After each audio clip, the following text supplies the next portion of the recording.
Hi, it's Karen, the Weekend Craftaholic. Thanks for joining me. Today I am talking sentiment sheets. Now I'm just showing you a couple of selections here. This is from Paper Roses, and I also have some from Uniquely Creative.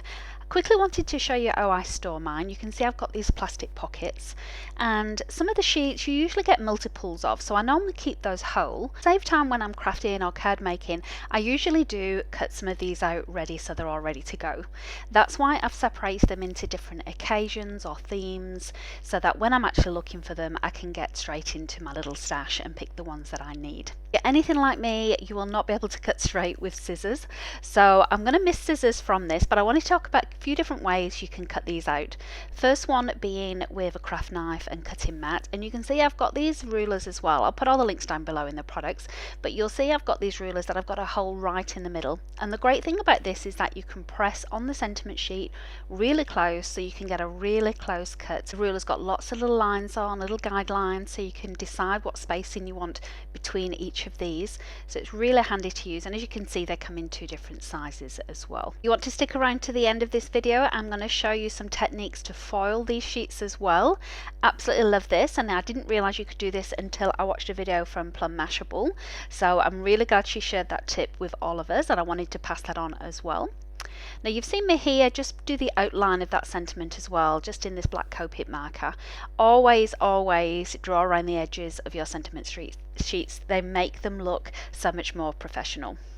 Okay, now the second one is another obvious one. It's using dies. Lots of companies make these, different sizes, different lengths, different shapes, and I've just got these ones from Lawn Fawn. I must be honest, I don't use them an awful lot. I find them a little bit too fiddly. Cutting out sentiment strips individually like this would just take too long, because I do buy the sentiment sheets. Don't forget, you don't always have to buy these sentiment sheets. You could type this out in Word, print it off your printer, nice thick cardstock, and you can make your own sentiment sheets. Choose your own font. Great option for crafting on a budget, or if you want to personalize things yourself. Now the other thing I wanted to talk to you about, and you might not be aware of this is the die and sentiment sheet bundle. Uniquely Creative do this very well, and I know there's some other product or craft brands that do this as well, and they basically provide a die and then they produce lots of different sheets or sentiment sheets that will fit with that die. And as you can see, this is my favorite way of doing this, because you get all of those sentiment strips all in one go, just with one run through your die cutting machine. So this is my favorite way of doing it. I absolutely love using these, so please check that out if you're interested and not seen that before.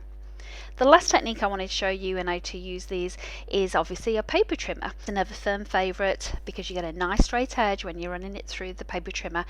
It's quick and it's efficient, and it really does help with the sheets like this one that have got different size fonts on them, so it's not always as easy to cut out when there's different shapes and sizes.